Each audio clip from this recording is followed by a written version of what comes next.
Hello and welcome to today's webinar, ELA Revised Standards 2017. This session is a free webinar offered by the Stark County Educational Service Center Curriculum Department. My name is Amanda Nickerson. I am the K-12 Literacy Consultant and I will be your presenter for this session today. All of the supporting documents referenced in this webinar may be obtained in a Google Drive by visiting the link on this slide. As we begin this webinar, I'd like to start by looking at the ELA glossary terms that have been compiled by ODE. The glossary defines terms that educators may find confusing, and it's based on frequently asked questions posed to ODE.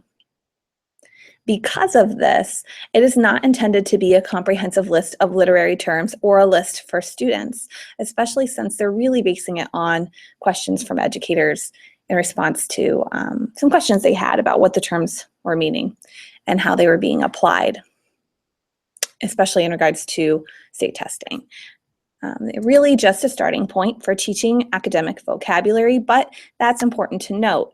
It gives us a common language as we teach these terms across the grade levels. Some of these terms you'll see from kindergarten all the way to 12th grade, and it really illustrates the importance of using common language, being consistent about how we're defining these terms so that as our kids are working up that grade level continuum, they can go deeper and deeper in their application of their knowledge of these terms. So we're going to take a look at the glossary terms themselves. They are organized by the grade level in which they first appear in the glossary. What I have done is I've taken the glossary and I've taken the standards and I've cross-referenced them to see where each term shows up for the very first time in the standards. So you will see in kindergarten that we have verbs that will consistently show up across the continuum. We see words like describe, compare, contrast, and demonstrate. We also see the introduction of words that show up across the continuum, like character, setting, purpose, and key detail. And again, that really shows why from the very beginning we need to be clear and communicate the same verbiage in terms of what these words are meaning. And then we see words like segment, blend, onset, rhyme, phoneme, and grapheme that are very specific to that primary strand. And they don't necessarily walk their way up the whole way, but they have their important place in those foundational grade levels. And so it's important that even in first and second grade and kindergarten that we're using that same clear language with our students as we're discussing these terms. And the remainder of the words in kindergarten include emergent reader, opinion, informative explanatory writing, compose, and clarify. In first grade, we see demonstrate, analyze, explain, decode, antonym, prose, poetry, text features, narrative writing, and roots for the first time. In second grade, we see the addition of moral, fable, folktale, alliteration, rhyme, rhythm, point of view, narrator, prefix, suffix, and sequence of events. I've added affix here in green because it doesn't necessarily show up in the language of the standards, but because that's what prefixes and suffixes are, I felt that that fit very well within this second grade glossary list. In third grade, we see the addition of explicit, theme, literal, non-literal, drama, stanza, scene, first person, third person, dialogue, publish, audience, context, phrase, myth, and main idea. By fourth grade, we see the introduction of summarize, interpret, integrate, paraphrase, inference, verse, meter, evidence, morphology, idiom, and synonym.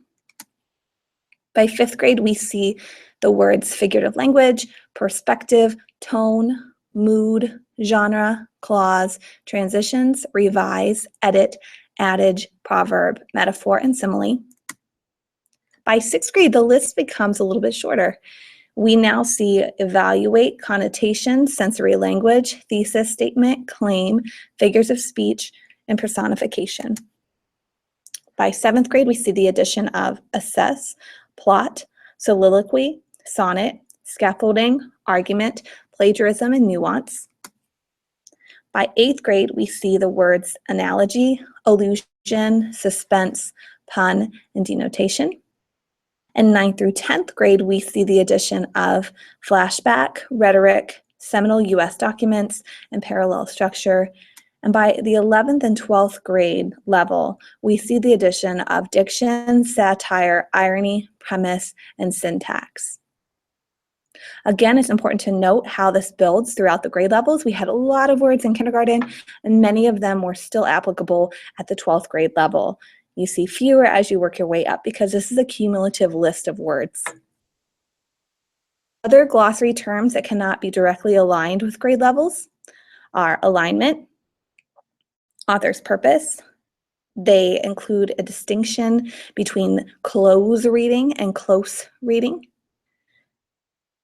They also define exemplar, formal style, implement, implicit, learned spelling patterns, primary sources, rubric, second person, secondary sources, synthesize, and they also include 2 abbreviations. Now we're going to begin talking about the revisions themselves. What we see in the new standards are 6 major shifts, if you want to call them that. We see some noticeable differences in regards to theme and summary, mood, point of view, perspective, reader response, and thesis in particular.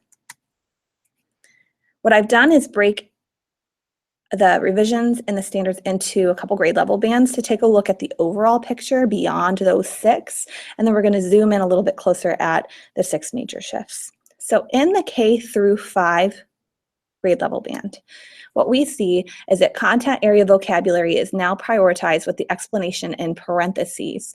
So before we have made these revisions, we were using the same verbiage as the Common Core state standards, and for example, they might have a standard about sound words, and then in parentheses they would put phoneme.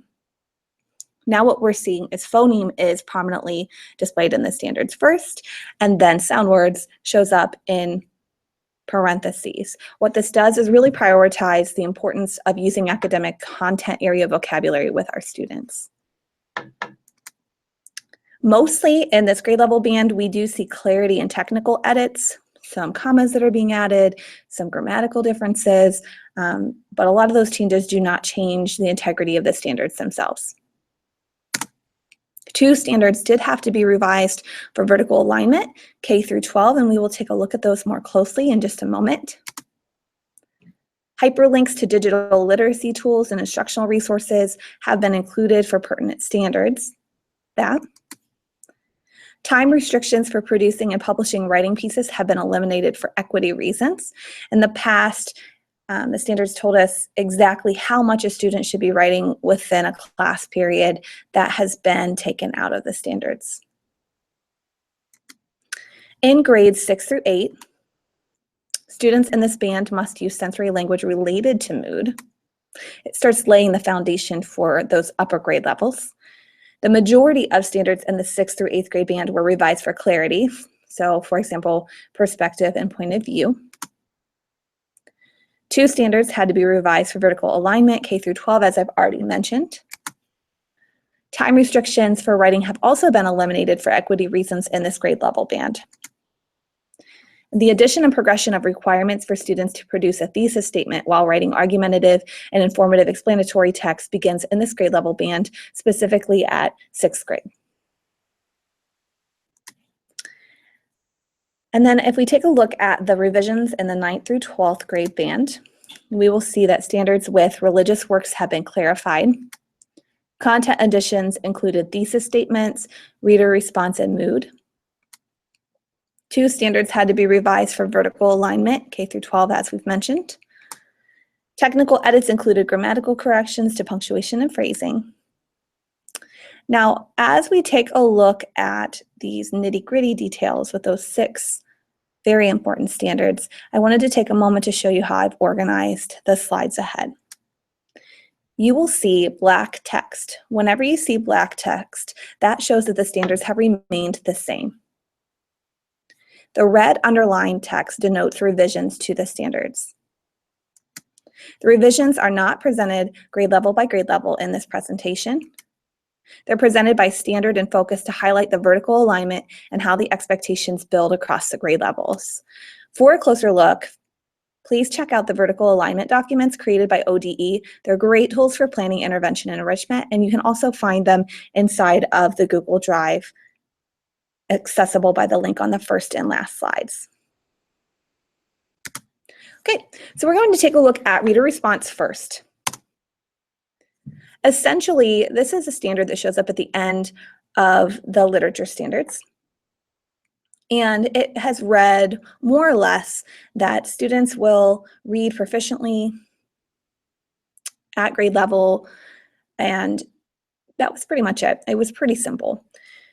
So at this point, they've added statements that they've tacked onto the existing standards at the very end. The old language is still there, but they've just clarified a little bit more about the kinds of connections that they want students to be making and how they're supposed to be demonstrating this proficiency at their grade level bands. So from kindergarten through 5th grade, we see the addition of this statement: activate prior knowledge and draw on previous experiences in order to make text to self or text-to-text connections and comparisons. So we want to be seeing kids making connections to their own lives and connections across texts. So this story reminds me of Goldilocks and the Three Bears. Or this story reminds me of the time I went to my grandma's house and I made cookies too. Those are the kinds of basic connections that we want to be seeing at these grade levels. In 6th grade through 8th grade, it reads, activate prior knowledge and draw on previous experiences in order to make text to self, text to text, and text to world connections that deepen understanding of the text. So what really changed at this grade level band is the addition of text to world connections. So they're really wanting students to connect to what's happening in other places, to cultural differences, to things that go beyond just their own interpretation of the text based on their own experiences and what they've read, but what they've seen in this wider world that we live in. By 9th and 10th grade, it reads that they should be building background knowledge and activating prior knowledge in order to make personal, historical, and cultural connections that deepen understanding of complex texts. And you can understand just by looking at the two previous levels how this is building on text to self, or text to text, and text to world connections. And then by 11th and 12th grade, they're expected to build background knowledge and activate prior knowledge in order to make personal, societal, and ethical connections that deepen understanding of complex text. So again, you can see how these standards are walking their way up in more complexity. Okay, next we're going to tackle theme and summary. At kindergarten, the standard has remained the same. And at 1st grade, it has essentially remained the same, but we see this restructuring of the standard. What you'll see as we look through the remainder of these standards is that the standard itself reads the same from 1st grade through 12th grade. It says analyze literary text development. The substandards are divided so that you can see cumulatively how it's building across the first section and across the second section. In 2nd grade, again, you see this same structure, you see the same standard statement, and you can see the two substandards listed. But nothing has really changed until we meet the 3rd grade standard. Again, it reads analyze literary text development, but now we see a couple of red words popping out at us. It now reads determine a theme and explain how it's conveyed through key details in the text. It replaced central message, lesson, or moral with theme. And we also see retell shows up in red, and that word replaces the word recount. That's kind of a small change, but it's worth noting because our language should be consistent with what the standards are saying, especially in regards to testing and what our students will be perhaps asked to do and to show. In 4th grade, we see one small change in substandard B. Now it just clarifies that students should be incorporating a theme into the summary. By 5th grade, we see the same thing. Most of the standard remains intact, but now when they're writing their summary, they're expected to incorporate a theme determined from details in the text into it. And again, it clarifies how themes should be used in writing a summary of the story. By 6th grade, we see the verbiage objective summary for the first time. They want students to incorporate a theme and story details into an objective summary of the text. By 7th grade, it also reads, incorporate the development of a theme and other story details into an objective summary of the text. It builds just a little bit more and reads, incorporate a theme and its relationship to other story elements into an objective summary of the text. By 9th grade, we see that it wants you to provide an objective summary of the text that includes the theme and relevant story elements. And by 11th and 12th grade, we see that the expectation is to produce a thorough analysis of the text, not just an objective summary necessarily, but a thorough analysis at a deep level of what the text is saying. It used to require an objective summary of the text. What I have on these following slides are a couple of graphics that I've pulled from some supporting documents by ODE. This first chart is included in the standards guidance on summaries, and it really breaks down the types of summaries that are expected by grade level band. So if you're interested in seeing what 4th and 5th graders are supposed to be doing compared to the 6th through 10th grade band where they're writing an objective summary, and then taking a look at how that becomes a little bit deeper when students are writing an informative abstract or thorough analysis at grades 11 and 12, this document is worth poring over with your grade level teams. Inside of the same document, you'll find a list of what should not be included in an informative abstract or thorough analysis at that 11th and 12th grade level. And you'll also see some simple directions on how to write an informative abstract. Again, this is a great document for you to spend some time with your teachers on, or with your teams on, really starting to understand what it is that ODE is expecting our students to be able to do in regards to summaries. Okay, we're going to take a look at mood next. At 5th grade, in the literature standards, we see the addition of mood in just one standard. It was added, as you can see, and then beauty was revised to appeal for clarification. Appeal refers to what makes the text particularly engaging to the reader.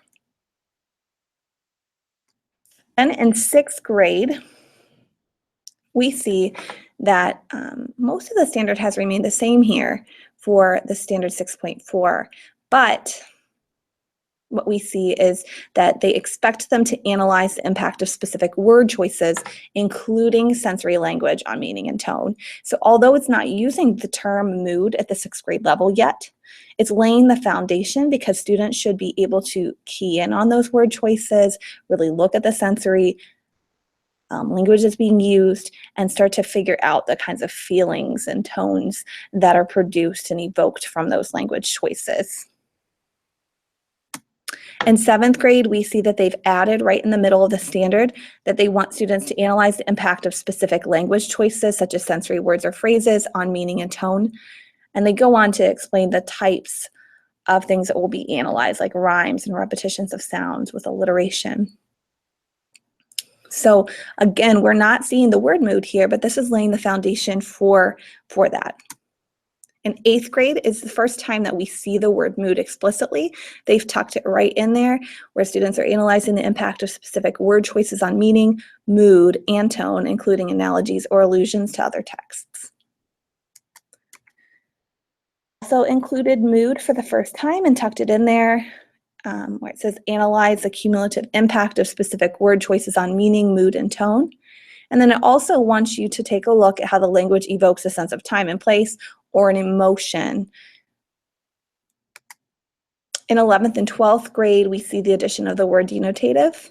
So they want students now to look at the connotative, denotative, and figurative meanings of words and phrases as they're used, to analyze the impact of the author's diction in the text, including multiple meaning words or language that's particularly evocative to the tone and mood of the text. So again, you can see from 6th grade, where we're not even using mood yet, all the way up to 12th grade, how this foundation has been laid, and it gets deeper and deeper and more complex as it walks its way up.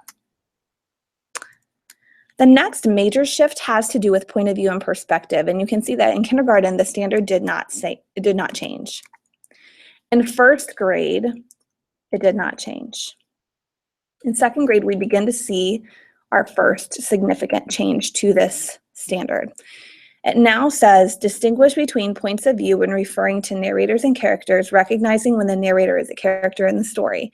It used to say, acknowledge differences in the points of view of characters, including by speaking in a different voice for each character when reading dialogue aloud. At this point, what they're really trying to figure out is, can a student tell when a character is telling the story and is inside of the story, and can they tell when somebody outside of the story is narrating? If your teacher still would like to read aloud in a different voice and encourage their students to do that, maybe during a fluency center or a speaking and listening center activity, that is perfectly acceptable and a great thing to be doing, but they're not necessarily going to be assessed on that. And the essential thing they need to be able to do, again, is to tell the difference between a narrator and a character. In third grade, we see that it reads, describe the difference between points of view in text, particularly first and third person narration. It used to say, distinguish their own point of view from that of the narrator or those of the characters. You can tell that that kind of got pushed down to second grade, and now this new standard moved from fourth grade to third grade in order to align vertically with the skill progression through the grade levels. So in fourth grade, it now reads, describe the differences in the points of view in a text and different perspectives of the characters. And this is the first time we see the word perspective show up in the standards. It differentiates between points of view and what the characters think. It also now expects the skills and concepts to be recognized in a single text instead of across multiple texts. This is a very significant change in the standards, perhaps in my mind, the biggest, most important one, because in the past, fourth graders were asked to describe the differences in points of view, but sometimes it wasn't clear, especially based on what was asked of them in third grade, whether they were supposed to be telling you whether it was first person and third person, or whether they were supposed to be telling you basically what the characters thought and felt and brought to the text, what their perspective was. We just weren't using the word perspective prior to this. This really clears things up and makes it easier for us to differentiate between those two things. In fifth grade, we see the addition of perspective here. So again, we're no longer just looking at the narrator or speaker's point of view and how it influences events. We're also looking at the perspective that they bring to the text. In sixth grade, it says to explain how an author uses the point of view to develop the perspective of the narrator or speaker in a text. And at this point, it clearly shows that the point of view is not developed, rather it's used to develop the perspectives represented in the text. Seventh grade, they're expected to be able to analyze how an author uses the points of view to develop and contrast the perspectives of different characters or narrators in the text. So again, really trying to show that point of view is not developed, that it's used to develop perspectives represented in the text. In eighth grade, we just see the addition of and perspectives. Again, taking them beyond just, is this first person, second person, or third person? Is it limited or omniscient? And really starting to look at also the viewpoint of the characters themselves. Ninth grade, they want students to analyze how a point of view, perspective, or cultural experience is reflected in a work of literature from outside the United States, drawing on a wide reading of world literature. And by 11th and 12th grade, they want students to be able to analyze a case in which grasping point of view or perspective requires distinguishing what's directly stated in the text from what's really meant.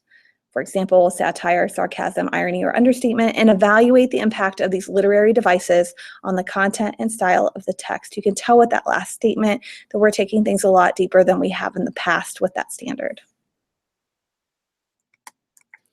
Now we're going to take a look at analyzing source material briefly.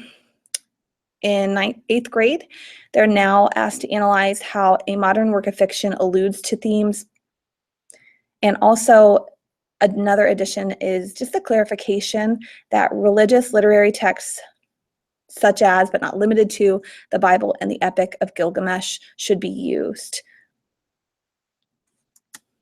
The standard has been refocused to deal chiefly with allusions, and wording about religious works was revised to clarify that these are only to be viewed and studied as literary texts, not as doctrine.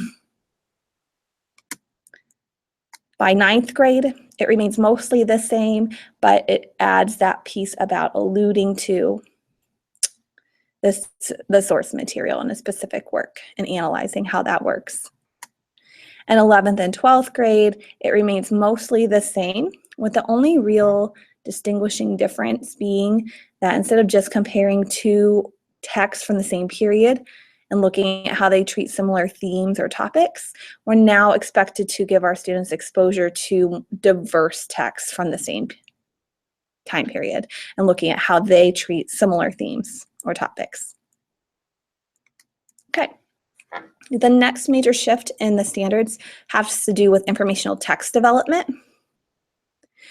There's really not a whole lot to speak of on the standards, so I'm going to go through fairly quickly. It really bottles down to that restructuring of the standard and substandards, but we do see a difference that's notable in kindergarten. It now reads, with prompting and support, identify the main topic and retell key details of a text. By 1st grade, we just see, again, everything's been reorganized into 2 substandards. We have one standard statement that's going to remain the same the whole way up the grade level. So all of the grade levels from this point forward, it's going to read analyze informational text development. In 2nd grade, we see that. In 3rd grade, we see that. In 4th grade, we see the same thing. It's consistent in 5th and 6th, consistent in 7th and 8th, and it's consistent from 9th through 12th grade. And again, just the text in red illuminates what the changes are. Everything that's in black is the same. It's just been restructured to make it a little bit easier to read and to compare those 2 parts and 2 expectations that are inherent in each standard. We're going to take a look at perspective next. Perspective now replaces point of view in all reading informational text standards, as well as those literature standards that we've already taken a look at. So in 3rd grade, we see it for the first time. And it now reads, distinguish your own perspective from that of the author of the text. We see that we should compare and contrast a first-hand and second-hand account of the same event or topic, describe the differences in perspective and the information provided by 4th grade. We see that perspective now replaces point of view in all of these standards. Again, we see it popping up in 5th grade and in 6th grade. Otherwise, the standard remains the same. It's just instead of using point of view, again, we're using perspective here. It's important to note that too, because in informational text, for the most part, we're looking at the biases and the feelings and the thoughts and opinions of the author, because so many of these stories are told, or so many of these texts are told in 3rd person. When we have autobiographies, certainly we do have 1st person retellings, and we can look at primary and secondary sources kind of similarly, but perspectives is much more impactful to be analyzing in the informational text context. You can see at 7th grade and 8th grade, again, we see perspective in place of point of view, but everything else remains intact. And in 9th and 10th grade and 11th and 12th, we see the same. I did want to mention that the standard really lends itself to teaching intentionally with mentor text and writing because it's so focused on looking at how an author is presenting their case, their information, their beliefs. Because students are already looking at the style and the content and the rhetoric, I have been doing at the county level at our lead teacher meetings and what we continue to want to be doing moving forward, really using books and texts to also propel us forward in our writing as well, and using them as coaches. Okay. Next, I'm just going to take a brief look at how perspective is showing up in the speaking and listening strand. In 9th and 10th grade, it now replaces point of view. And it does the same thing in 11th through 12th grade. And again, this is just done to illustrate how it's aligning with informational text standards. So we see perspective in informational text, we see it in literature, and we see it in a couple places in our speaking and listening strand as well. The last major shift that we see is in regards to writing a thesis. All of the wording remained intact, and the substandards were shifted down the list so that the first substandard addresses the thesis. So what I've done is I've just pulled this first substandard to look at how it builds across the grade levels. And you can see in 6th and 7th grade, students are asked to establish a thesis statement to present an argument. By 8th grade, they're asked to establish a clear thesis statement to present an argument. By 9th and 10th grade, they're asked to establish a clear and thorough thesis to present an argument. By 11th and 12th grade, they're asked to establish a clear and thorough thesis to present a complex argument.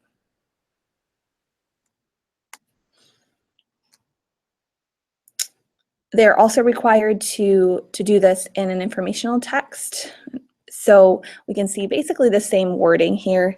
In 6th and 7th grade, they're asked to establish a thesis statements to present information.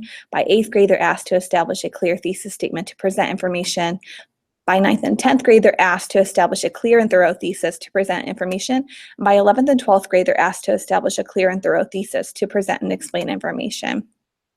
This did lead to some lingering questions that we have. So what I've done is I've taken one of the 6th grade standards for writing an argument, and you can see that the standard itself reads, write arguments to support claims with clear reasons and relevant evidence. You can see what I've just explained, that substandard A shows you this new expectation for a thesis statement. Then what we see is the rest of the standard that had already existed prior to this change. This has led to some confusion between what they're asking us to define our thesis and claim as, and how we're going to define those reasons as well. So as it's defined in the glossary right now, what ODE is telling us is that a claim is an arguable statement, and a thesis statement is the basic argument advanced by a speaker or writer who then attempts to prove it throughout the remainder of the piece of writing. I have been in contact with Chantel Hill at ODE. We've been emailing back and forth. I've gotten a little bit of clarification on this, but we're still working through some of the details. I'm hesitant to give an example and have that change while they're still working through this, but she has told me that more information regarding thesis statements, claims, and reasons will be forthcoming, that they are working on some supporting documents. While I would love to see some exemplars or some annotated examples, I can't say for sure whether that will be something that will come to us in the near future, but it's certainly something that I'm going to keep asking about and checking the website for, because this is something that we want to make sure we have as clear as a bell, as clear as we can. So I will keep in touch with you regarding thesis and claim and reasons as more information is made available over the next year. Which brings us to the transition plan for the end of the school year, for May, through the end of next spring. They've broken this transition plan essentially into 4 sections where we're learning about the new shifts, we're planning for them, we're providing PD for them, and we're looking at how this relates to the state tests. So as far as learning about these new transitions and revisions are concerned, right now through this next school year, your job is to learn about the revisions and the supporting documents. As district leaders, as you begin to plan, you need to plan and begin some sort of a transition plan that looks at what has changed that's significant, that could impact assessment and the application of the standards with your students. And teachers should begin working together to update grade level instructional plans, to look at words that may need to be changed, to look at places where they need to go deeper. They need to begin experimenting with resources and strategies and classroom examples that address these revisions so that they're ready to go the following year when this is all in effect. As far as professional development is concerned, as district leaders, you should be, over the course of the next year, planning professional development about the revisions and the model curricula that's slated to be released at least by fall of 2017. Teachers, you should be attending PD, supporting greater content knowledge, increased rigor in instructional practices as it relates to these shifts. And as far as the test is concerned, over the next year, the tests will remain aligned with the 2010 standards, following the same blueprints as the spring 2016 test, so it will remain unchanged. New items aligned to the 2017 adopted standards will be field tested only, so you will see some of those next year, but they're not going to be formally assessed on them just yet. The following year, in 18-19, district leaders and teachers are supposed to be fully implementing and continuing to refine your redesigned grade level curricula based on the revised standards and model curricula. By that point, a year from now, test items will be aligned to the 2017 revised standards. So in 2019, your students will be seeing the changes reflected in these standards on their test. And state tests will follow the updated test blueprints as well. So at this point, they don't exist. They're not on the assessment page, but somewhere between next year and the start of the following year, we should be seeing the updated test blueprints. They're saying they will be available on the assessment page and Ohio's test portal at a later date. As far as ELA support goes from the ESC, my goal is to support you with professional development at lead teacher meetings that will be congruent with district transition plans and what we're seeing in these revised standards. We're going to examine the major 6 changes and discuss instructional practices and possible lesson ideas related to this. It is going to be embedded into the work we'll be doing with complex text, academic vocabulary, content-rich nonfiction, citing evidence, and writing throughout next year. Some online PD may be made available to extend learning beyond lead teacher meetings. It's my hope that I'll be able to create some additional webinars or videos of some ways to support this in your schools, in your TBTs or your PLCs, so that you can begin some dialogue with your staff and your colleagues about what changes need to happen and which ones are really the priority here. Okay, overall, I'd just like to thank you for taking the time to watch this session. As a reminder, all of the supporting documents for today's webinar may be found at the link on this slide. You will find a Google Drive containing all of the documents you'll need to navigate Ohio's ELA standard revisions. I tried to put them all in one place, but you may also access them from the ODE site directly. We do hope that you found this webinar to be of use to you, that it's helped you to navigate the changes in the standards, to really see what are some small changes compared to some changes that will have some bigger instructional ramifications.